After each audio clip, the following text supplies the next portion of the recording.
सिद्धेभ्यः ओम नमः सिद्धेभ्यः नमो अरहंताय नमो सिद्धाणं नमो आयर्याणं नमो वज्राय नमो सौवसाम् मोक्षमार्गस्य निष्कारं वेतारं कर्मभूतां ज्ञातारं स्वतत्त्वान् वन्दे तदनुलभते वन्दे तदनुलभते प्रमाणार्थसंसिद्धे सदा भास्वादिकर्तेयम् इति वक्षे तयोर्लक्ष्मणः चित्रम् अल्पं लभीयसे ಅಷ್ಟಾಧಿಕ ಈ ಪುನೀತ ಅವಸರದಲ್ಲಿ ಜ್ಞಾನಯಜ್ಞ ನಡೆದಿದೆ. ಈ ಅಂತರ್ಗತ 3 ಸಮಯ 3 ಬಾರಿ ಬೇರೆ ಬೇರೆ ವ್ಯಾಖ್ಯಾನಗಳನ್ನು ನಾವು ಕೇಳ್ತಾ ಇದ್ದೀವಿ. ಅದೇ ನಿಟ್ಟಿನಲ್ಲಿ ಈ ವರ್ಷ ಹೊಸದಾಗಿ ನ್ಯಾಯ ಗ್ರಂಥದ ಸ್ವಾಧ್ಯಾಯ ಮಾಡ್ತಾ ಇದ್ದೀವಿ. ನ್ಯಾಯ ಗ್ರಂಥದ ದ್ವಾರವಾದಂಥ ನ್ಯಾಯ ಗ್ರಂಥದ ಮುಖವಾದಂಥ ಪರೀಕ್ಷಾ ಮುಖವನ್ನು ಆಚಾರ್ಯ ಮಾಣಿಕ್ಯನಂದಿಯವರು ವಿರಚಿತ ಮಾಡಿದಂಥ ಪರೀಕ್ಷಾ ಮುಖವನ್ನು ನಾವು ನೋಡ್ತಾ ಇದ್ದೀವಿ. ಈಗಾಗಲೇ 2 ದಿನಗಳಿಂದ ಮೊದಲು ನಾವು ಜೈನ ದರ್ಶನದ ನ್ಯಾಯ ಗ್ರಂಥಗಳ ಅಧ್ಯಯನ ಮಾಡಬೇಕಾದರೆ ನಾವು ಬೇರೆ ದರ್ಶನಗಳ ಬಗ್ಗೆ ಸ್ವಲ್ಪ ಆದರೂ ಪರಿಚಯವನ್ನು ಪ್ರಾಪ್ತ ಮಾಡಿಕೊಳ್ಳಲೇಬೇಕು. ಅನ್ಯಥಾ ನಮಗೆ ನಮ್ಮ ಆಚಾರ್ಯರು ಏನು ಮಂಡನೆ ಮಾಡ್ತಾ ಇದ್ದಾರೆ ಅಥವಾ ಯಾವ ವಿಷಯದ ಖಂಡನೆ ಮಾಡ್ತಾ ಇದ್ದಾರೆ ಅದು ನಮಗೆ ಗೊತ್ತಾಗಲ್ಲ. ನಮ್ಮ ಭಾವನೆ ಸಂತರು ಯಾರ ಖಂಡನೆಗೋಸ್ಕರ ನ್ಯಾಯ ಗ್ರಂಥಗಳನ್ನ ಬರ್ತಿಲ್ಲ. ಆದರೆ ನಮ್ಮ ಸಿದ್ಧಾಂತಗಳನ್ನು ನಮ್ಮ ಪ್ರಮಾಣಗಳ ಸಂಸಿದ್ಧಿಗಾಗಿ ಈ ನ್ಯಾಯ ಗ್ರಂಥಗಳ ರಚನೆ ಮಾಡಿದ್ದಾರೆ. ಅಂಥದ್ರಲ್ಲಿ ಎಷ್ಟೋ ದೊಡ್ಡ ದೊಡ್ಡ ಮಹಾನ್ ಗ್ರಂಥಗಳಿವೆ. ಅದು ಅಷ್ಟಶತಿ ಇರ್ಬೋದು ಅಥವಾ ಅಷ್ಟ ಸಹಸ್ರಿ ಇರ್ಬೋದು, ನ್ಯಾಯದೀಪಿಕ ಇರ್ಬೋದು, ಪ್ರಮೇಯ ಕವನ ಮಾರ್ಕಂಡ ಇರ್ಬೋದು ಅಥವಾ ಪ್ರಮೇಯದಂಥ ಮಾಲಾ ಇರ್ಬೋದು. ಒಂದಕ್ಕಿಂತ ಒಂದು ದೊಡ್ಡ ಗ್ರಂಥಗಳಿವೆ. ಆದರೆ ಇಲ್ಲಿ ಮೊದಲೇ ಮಾಣಿಕ್ಯನಂದಿಯವರು ಪ್ರತಿಜ್ಞೆ ಮಾಡಿದ್ದಾರೆ, ನಾನು ಸಹ ಇಲ್ಲಿ ಪ್ರಮಾಣ ಮತ್ತು ಪ್ರಮಾಣ ಭಾಸದ ನಿರ್ಣಯ ಮಾಡ್ತೀನಿ. ಅದು ನಮ್ಮ ಪೂರ್ವಾಚಾರ್ಯರು ಯಾವ ಪ್ರಕಾರ ಹೇಳಿದ್ದಾರೆ, ಯಾವ ಪ್ರಕಾರ ವರ್ಣನೆ ಮಾಡಿದ್ದಾರೆ ಅದೇ ಪ್ರಕಾರ, ಆದರೆ ಅಲ್ಪಮತಿಯವರಿಗೆ ತಿಳಿಯುವ ಹಾಗೆ ಅವರ ಭಾಷೆಯಲ್ಲಿ ನಾನು ವರ್ಣನೆ ಮಾಡ್ತಾ ಇದ್ದೇನೆ. ಈ ಪ್ರಕಾರ ಮೊದಲು ನಾವು ಮಂಗಲಾಚರಣೆಯಲ್ಲಿ ಅವರು ಭಗವಂತರಿಗೆ ನಮಸ್ಕಾರ ಮಾಡಿದರು, ಪೂರ್ವಾಚಾರ್ಯರಿಗೆ ಸ್ಮರಿಸಿಕೊಂಡು ಅವರಿಗೆ ವಿನಯವನ್ನು ತೋರಿಸಿದರು. ಅದಲ್ಲದೆ ಈ ಗ್ರಂಥದ ಪ್ರಯೋಜನ ಏನು? ಈ ಗ್ರಂಥದ ಪ್ರಯೋಜನ ಮಾತ್ರ ಸುಖದ ಪ್ರಾಪ್ತಿ ಮತ್ತು ದುಃಖದ ಪರಿಹಾರ ಅಂತ ಹೇಳಿ ಅದನ್ನು ಮಾಡಿ ಅದರ ಪ್ರಕಾರ ಈ ಪ್ರಮಾಣ ಮತ್ತು ಪ್ರಮಾಣ ಭಾಸದ ಸಂಸಿದ್ಧಿಯನ್ನು ಮಾಡಲಿಕ್ಕೆ ಪ್ರಮಾಣ ಮಾಡಿ ಮುಂದೆ ಮೊದಲನೇ ಸೂತ್ರವನ್ನು ನೋಡಿದ್ದೇವೆ ನಾವು. ಆ ಸೂತ್ರದಲ್ಲಿ ಪ್ರಮಾಣ ಅಂದರೆ ನಾವು ಮೊದಲು ನೋಡಬೇಕೇನಾಗಿದೆ ಪ್ರಮಾಣ. ಅದಕ್ಕೆ ಪ್ರಮಾಣದ ಲಕ್ಷಣ ಗೊತ್ತಾಗಬೇಕು. ಲಕ್ಷಣ ಗೊತ್ತಾದ್ರೆ ನಮ್ಗೆ ಗೊತ್ತಾಗುತ್ತೆ ನಾವು ಏನು ಓದಬೇಕು. ಅದಕ್ಕಾಗಿ ಮೊದಲನೇ ಸೂತ್ರದಲ್ಲೇ ಪ್ರಮಾಣದ ಲಕ್ಷಣ ನೀಡಿದ್ದಾರೆ. ಏನು? ಸ್ವಪೂರ್ವಾರ್ಥ ವ್ಯವಸಾಯಾತ್ಮಕ ಜ್ಞಾನ ಪ್ರಮಾಣ. ನೀನು ಓದಿದೆ. ಇದರಲ್ಲಿ ಪ್ರಮಾಣಕ್ಕೆ 5 ವಿಶೇಷ ಲಕ್ಷಣಗಳಿವೆ. 5 ಶಬ್ದಗಳನ್ನು ಪ್ರಯೋಗ ಮಾಡಿದ್ದಾರೆ.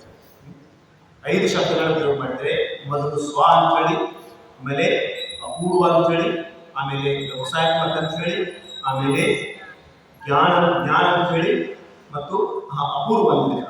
ಸ್ವ, ಅಪೂರ್ವ, ಅರ್ಥ ಹೇಳ್ತೀವಿ. ಅರ್ಥ, ವ್ಯವಸಾಯಾತ್ಮಕ ಮತ್ತು ಜ್ಞಾನ. ಈ 5 ವಿಶೇಷಣಗಳಿವೆ. ಪ್ರಮಾಣ, ಯಾವ ಪ್ರಮಾಣವನ್ನು ನಾವು ಓದ್ತಾ ವಿಶೇಷ ಮಾಡ್ತಾ ಇದ್ದೀವಿ ಆ ಪ್ರಮಾಣಕ್ಕೆ 5 ಲಕ್ಷಣಗಳಿವೆ. ಆದರೆ ತಿಳ್ಕೊಂಡ್ರೆ ಸ್ವಲ್ಪ ಉಲ್ಟಾ ಹೋಗ್ಬೇಕು. ಯಾಕಂದ್ರೆ ಪ್ರಮಾಣದ ಸಿದ್ಧಿ ಆಗೋದು ಯಾರ ಮುಖಾಂತರ? ಜ್ಞಾನದ ಮುಖಾಂತರ. ಜ್ಞಾನದ ಮುಖಾಂತರ ಜ್ಞಾನ ಇಲ್ಲದೆ ನಾವು ಪ್ರಮಾಣ ಸಿದ್ಧಿಯನ್ನು ಮಾಡೋಕ್ಕಾಗಲ್ಲ. ಒಂದು ಅವಿನಾಭಾವ ಸಂಬಂಧ ಇದ್ದಂಗಿದೆ. ಪ್ರಮಾಣ ಮತ್ತು ಜ್ಞಾನ ಅಂದರೆ ಕೂಡಿ ನಡೀತವೆ. ರೈಲ್ವೆ ಹಳಿ ಮೇಲೆ ಎರಡು ರೈಲ್ವೆ ಹಳಿಗಳು ಸರಿಯಾಗಿ ನಡೆದ್ರೆ ಅದು ದಂತಾಗಿ ಮುಟ್ಟತ್ತೆ. ಒಂದು ಸ್ವಲ್ಪ ಅಲಗಾಡಿತ್ತು ಅಥವಾ ಬೇರೆ ಆಗಿತ್ತಂದರೆ ರೈಲ್ವೆ ಗಾಡಿ ಬೆದ್ದು ಹೋಗುತ್ತೆ. ಅದಕ್ಕಾಗಿ ಪ್ರಮಾಣವನ್ನು ಸಿದ್ಧ ಮಾಡಲಿಕ್ಕೆ ಮತ್ತೊಂದು ಜ್ಞಾನ ಬೇಕೇ ಬೇಕು. ಜ್ಞಾನ ಆತ್ಮನ ಸ್ವಭಾವ.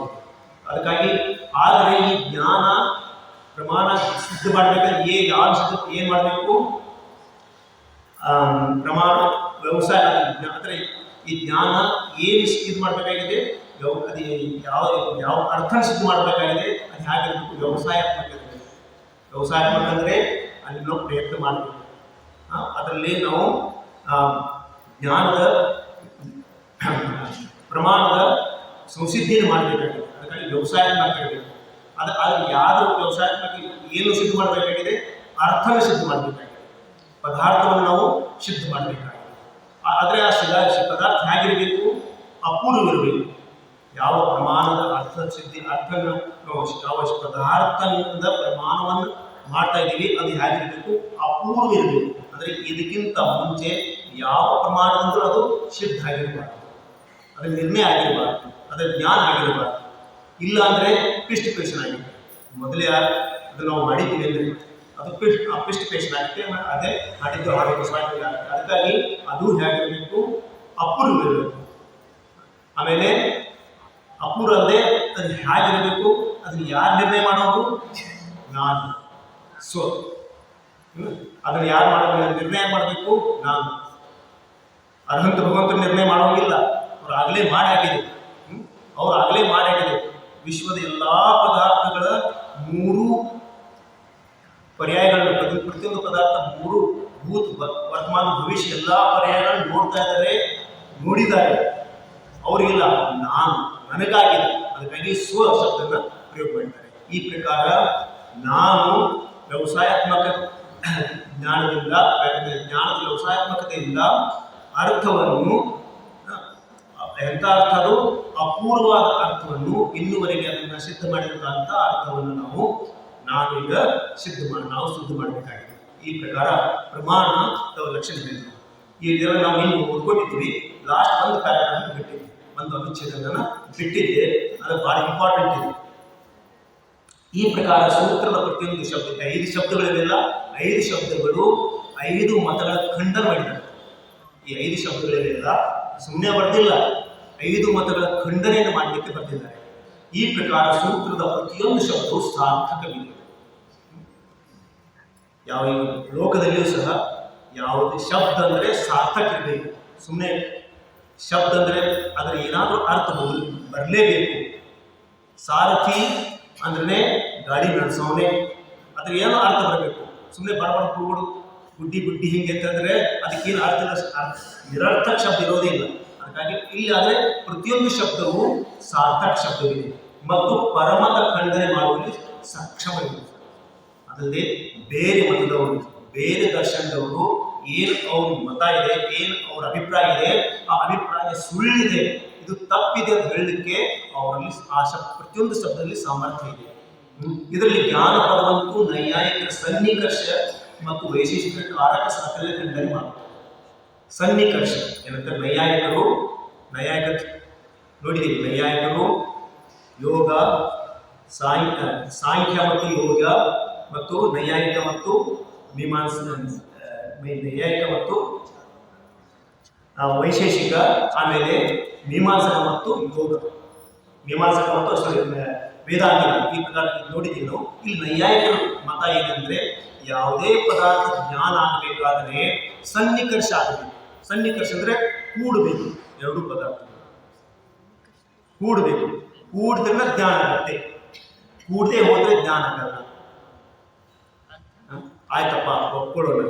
ನಾಲಿಗೆ ಮೇಲೆ ವಸ್ತು ಇಟ್ಟಾಗ, ನಾವು ಬರ್ಫಿ ಇಟ್ಟಾಗ, ಪೇಡೆ ಇಟ್ಟಾಗ ಅದು ಸ್ವಾದ ಮಾಡ್ತೀವಿ. ಆಯ್ತು, ಒಪ್ಕೊಳ್ತೀವಿ. ಶಬ್ದನು ತರಂಗವಾಗಿ ಲಾಂಜಿಟ್ಯೂಡ್ನಲ್ಲೇ ಅಥವಾ ಲಾಂಜಿಟ್ಯೂಡ್ಲೇ ಅಥವಾ ಹೀಗೆ ಟ್ರಾನ್ಸ್ಫರ್ಸ್ ವೇವ್ ಪ್ರಕಾರ ಬಂದು ಅದು ಅಪ್ಪಳಿಸಿದಾಗ ನಮಗೆ ಶಬ್ದದ ಅರ್ಥ ಆಗ್ತದೆ, ಅದಕ್ಕೂ ಒಪ್ಕೊಳ್ತೀವಿ. ಆಮೇಲೆ ಯಾರೋ ಮುಟ್ಟಿದಂತೆ ಅನಿಸ್ತದೆ. ಸ್ಪರ್ಶನೂ ಆಗುತ್ತೆ.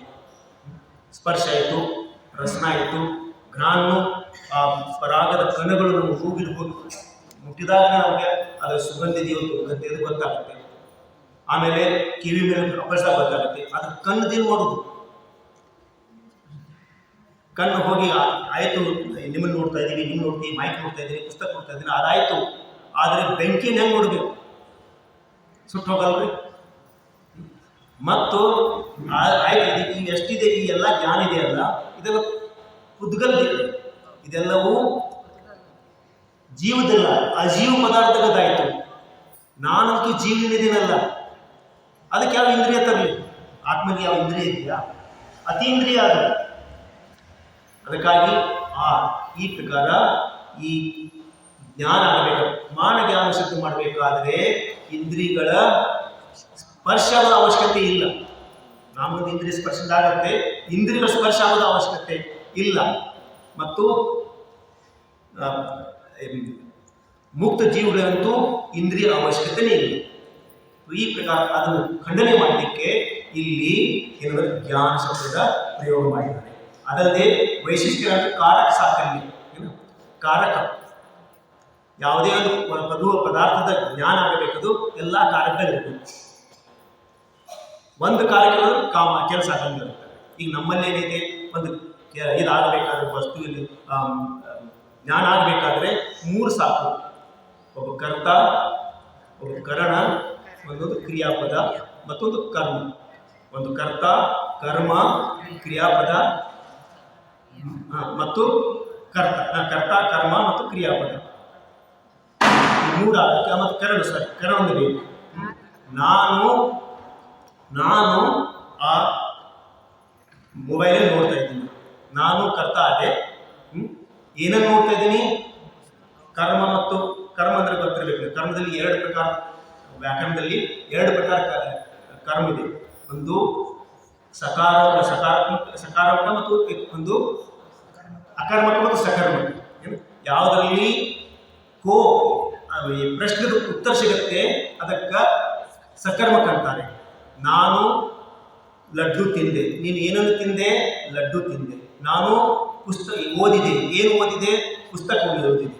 ಈ ಕೆಲವೊಂದು ಕ್ರಿಯಾಪದಗಳು ಕರ್ಮಗಳು ಅದು ಸಕರ್ಮಕ್ಕಿರ್ತವೆ, ಕೆಲವೊಂದು ಕ್ರಿಯಾಪದಗಳು ಅಕರ್ಮಕ್ಕಿರ್ತವೆ. ಅವನು ನಗುತ್ತಾನೆ, ಅವನು ಓಡುತ್ತಾನೆ, ಅವಳು ಅಳುತ್ತಾಳೆ. ಏನಕ್ಕಳು ಏನಂದ್ರೆ ಗೊತ್ತಾಗ. ತಿಂದೆ ಅಂದ್ರೆ ಏನು ತಿಂದಪ್ಪ ಅನ್ನೋ ಶಬ್ದ ಅರ್ಥ ಸಿಗುತ್ತೆ. ಅದಕ್ಕೆ ಒಂದು ವಸ್ತು ಗೊತ್ತಾಗುತ್ತೆ. ಈ ಪ್ರಕಾರ ಒಂದು ಕರ್ಮ ಬೇಕು. ಆಮೇಲೆ ಕರ್ಮ ಏನು? ನಾನು ಪುಸ್ತಕವನ್ನು ನೋಡಿದೆ, ನಾನು ಕರ್ತ ಆದೆ, ಪುಸ್ತಕವನ್ನು ನೋಡಿದೆ. ಹ್ಯಾಗೆ ನೋಡಿದೆ? ಜ್ಞಾನದಿಂದ ನೋಡಿದೆ. ಜ್ಞಾನದಿಂದ ನೋಡಕ್ಕಾಗ್ತಾ ಇಲ್ಲ. ಜ್ಞಾನದಿಂದಲೂ ಇದು ಏನಾಯಿತು? ಕಾರಣ.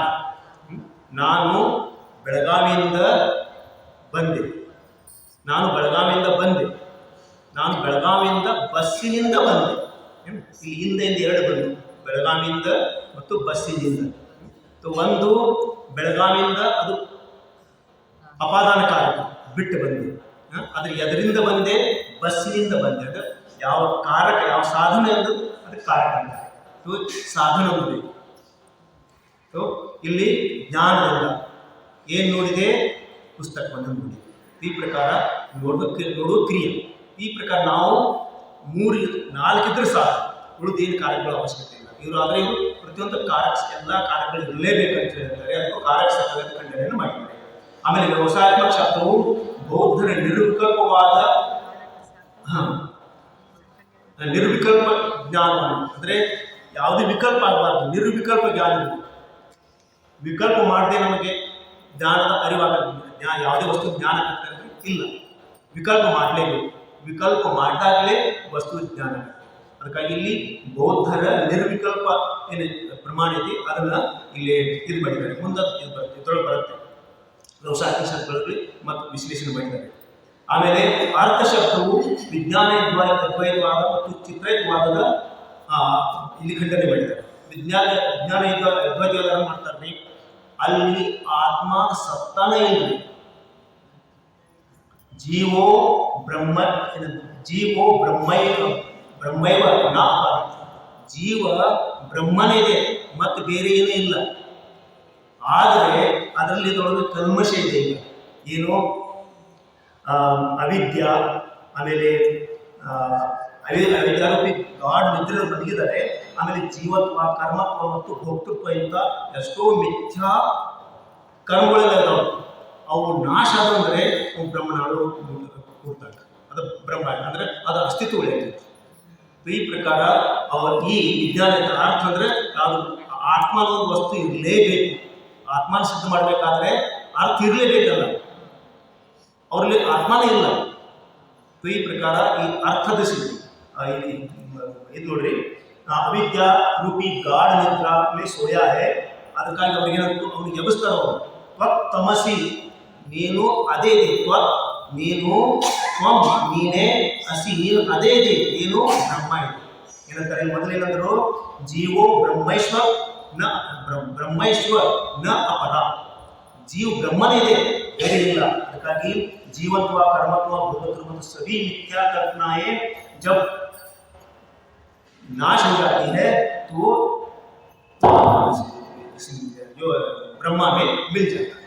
ಈ ಪ್ರಕಾರ ಅರ್ಥ ಇಲ್ಲ ಅಂತ ಅದರ ಖಂಡನ ಮಾಡಲಿಕ್ಕೆ ಅರ್ಥ ಶಬ್ದ ಪ್ರಯೋಗ ಮಾಡ್ತಾರೆ. ಅದಲ್ಲದೆ ಜ್ಞಾನ, ಅದಲ್ಲದೆ ಅರ್ಥ ಶಬ್ದವು ಅಪೂರ್ವ ಪದವು ಧಾರಾವಿ ಜ್ಞಾನದ ಮತ್ತು ಸ್ವಪದದಿಂದ ಜ್ಞಾನದ ಒಂದು ಸರ್ವತಾ ಪರೋಕ್ಷ ಮನುಷ್ಯರಂತ ಮೀಮಾಂಸಕರ ನಾವು ಅನ್ಯ ಜ್ಞಾನ. ಈ ಮೊದಲಿದ್ದು ನೋಡೋಣ, ಇದು ನೋಡೋಣ. ಅಪೂರ್ವ ಅಂದ್ರೆ ಈಗಾಗಲೇ ಹೇಳಿ ಚರ್ಚೆ ಮಾಡಿದ್ದೇವೆ. ಅಪೂರ್ವ ಅಂದ್ರೆ ಮೊದಲು ಯಾವ ಜ್ಞಾನದಿಂದಲೂ ಅದು ಸಿದ್ಧ ಆಗಿರಬಾರದು, ನನ್ನಲ್ಲಿ, ಅದಕ್ಕೆ ನಾವು ಅಪೂರ್ವ ಅಂತೀವಿ. ಆದರೆ ಇವರು ಧಾರಾವಾಹಿಕ ಜ್ಞಾನ ಅಂದ್ರೆ ಏನು? ಒಂದು ವಸ್ತು ನೋಡಿದೀವಿ. ಈಗ ನಾನು ಮೈಕ್ ನೋಡಿದೆ, ಇಲ್ಲಿ ಓದಿದೆ, ಮತ್ತೆ ಮೈಕ್ ನೋಡಿದೆ, ಮತ್ತೆ ಇಲ್ಲಿ ಓದಿದೆ, ಮತ್ತೆ ಮೈಕ್ ನೋಡಿದೆ. ನಿಜವಾಗಿ ಜ್ಞಾನ ಅಂದರೆ ಯಾವ ಸಲ ನೋಡ್ತೀನಿ ಅಷ್ಟೊಂದು ನವೀನತನ ಕಾಣಬೇಕು, ಸ್ವಲ್ಪ ವಿಶೇಷತೆ ಕಾಣಬೇಕು. ಆದರೆ ಯಾವ ಮೈಕನ್ನು ನೋಡ್ತಾ ಇದ್ದೀನಿ ಅದನ್ನು ನವೀನತೆ ಕಾಣ್ತಾ ಇದೆಯಾ? ಇಲ್ಲ, ಅದೇ ಮೈಕ್ ಇದೆ. ಅದಕ್ಕಾಗಿ ಈ ಜ್ಞಾನಕ್ಕೆ ಧಾರಾವಾಹಿ ಜ್ಞಾನ, ನೋಡಿದ್ದನ್ನು ನೋಡ್ಕೋತು. ಈ ಪ್ರಕಾರ ಧಾರಾವಾಹಿ ಜ್ಞಾನದ ಖಂಡನೆಗಾಗಿ ಇಲ್ಲಿ ಈ ಅಪೂರ್ವ ಶಬ್ದದ ಪ್ರಯೋಗ ಮಾಡಲಾಗಿದೆ. ಮತ್ತು ಸ್ವಪದದಿಂದ ಜ್ಞಾನವನ್ನು ಸರ್ವತಾ ಪರೋಕ್ಷ ಮನ್ನಿಸುವಂತಹ ನಿರ್ಮಾಣಿಸಿದ ಹಾಗೂ ಅನ್ಯ ಜ್ಞಾನದಿಂದ ಅದನ್ನು ಗ್ರಾಹಕರೆಂದು ಮನ್ನಿಸುವಂತಹ ನ್ಯಾಯಿಕರ ಕಾರಕ ಸಾಕಲ್ಯ ಮತ್ತು ವೈಶೇಷಿಕ ಸನ್ನಿಕರ್ಷವಾದದ ಖಂಡನೆ ಮಾಡಿ ಪ್ರತಿಯೊಂದು ಪದವು ಸ್ವತಃ ಸಾಕ್ಷ್ಯವಿದೆ. ಇನ್ನು ಸ್ವ ಶಬ್ದ ಅಂದರೆ, ಸ್ವ ಅಂದರೆ ನಾನು ಈಗ ಪುಸ್ತಕ ನೋಡ್ತಾ ಇದ್ದೀನಿ, ಅಥವಾ ಇಲ್ಲಿ ನಮ್ಮ ಮುಂದೆ ಕೂತಂತ ನಮ್ಮ ಶ್ರಾವಕರನ್ನು ನೋಡ್ತಾ ಇದ್ದೀನಿ. ನಾನು ನೋಡ್ತಾ ಇದ್ದೀನಿ, ಅಲ್ಲಿ ಶ್ರಾವಕರಿದ್ದಾರೆ, ಕೂತಿದ್ದಾರೆ, ಅವ್ರ ಹತ್ರ ಪುಸ್ತಕ ಇದೆ, ಪುಸ್ತಕ ನೋಡ್ತಾ ಇದ್ದೀನಿ. ಅಲ್ಲಿ ಪುಸ್ತಕ ಇದೆ, ಹೌದು, ನನ್ಗೆ ಹೆಂಗೆ ಗೊತ್ತಾಯ್ತು? ನಾನು ನೋಡಿದಾಗ ಗೊತ್ತಾಯ್ತು.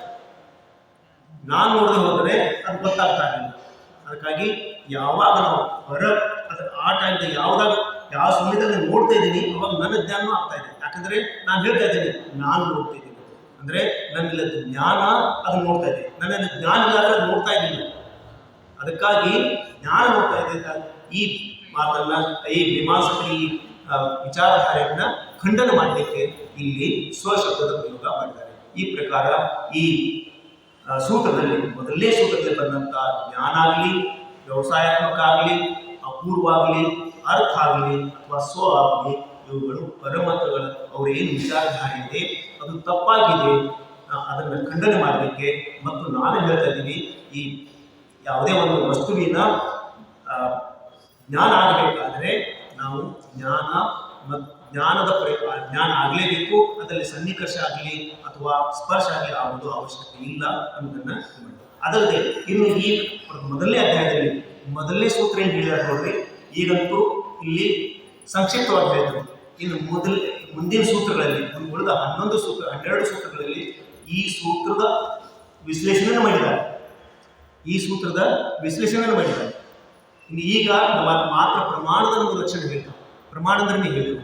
ಇನ್ನು ಜ್ಞಾನ ಅಂದ್ರೆ ಏನು, ಅಪೂರ್ವ ಅಂದ್ರೆ ಏನು, ವ್ಯವಸಾಯಾತ್ಮಕತೆ ಏನು, ಆಮೇಲೆ ಅರ್ಥ ಅಂದ್ರೆ ಏನು, ಆಮೇಲೆ ಸ್ವ ಅಂದ್ರೆ ಏನು, ಇದು ಅದಕ್ಕೊಂದು ಒಂದು ಅಥವಾ 2 ಶ್ಲೋಕಗಳ ಮುಖಾಂತರ ಅವಳು ವರ್ಣನೆ ಮಾಡ್ತಾರೆ. ತಿಳಿತಾ ಇದೆ? ಇಲ್ಲ ಹೇಳಿ ಸ್ವಲ್ಪ ನಾನು ಸ್ವಲ್ಪ ಕಲಿಬೇಕು.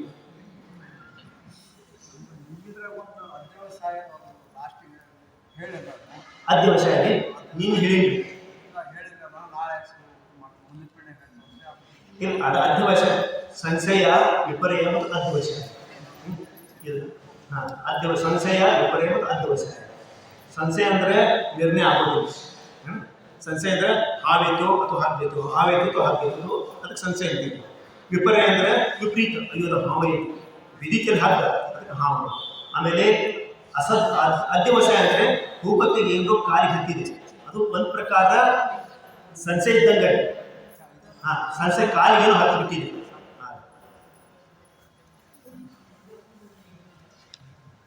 ಇನ್ನು ಮುಂದಿನ ಸೂತ್ರದಲ್ಲಿ, ಎರಡನೇ ಸೂತ್ರದಲ್ಲಿ ಪ್ರಮಾಣ ಲಕ್ಷಣದಲ್ಲಿ ಜ್ಞಾನ ವಿಶೇಷಣ ಸಾಧನ. ಪ್ರಮಾಣವನ್ನು ಹೇಳಬೇಕಾದ್ರೆ, ಪ್ರಮಾಣ ಲಕ್ಷಣವನ್ನು ಹೇಳಬೇಕಾದ್ರೆ ಜ್ಞಾನವೆಂಬ ಶಬ್ದವನ್ನು ಪ್ರಯೋಗ ಮಾಡಿದರೆ ಅದರದ್ದೇನು ವಿಶೇಷತೆ ಇದೆ, ಅದರದ್ದೇನು ವಿಶೇಷತೆ ಇಲ್ಲಿ ಹೇಳ್ತಾರೆ.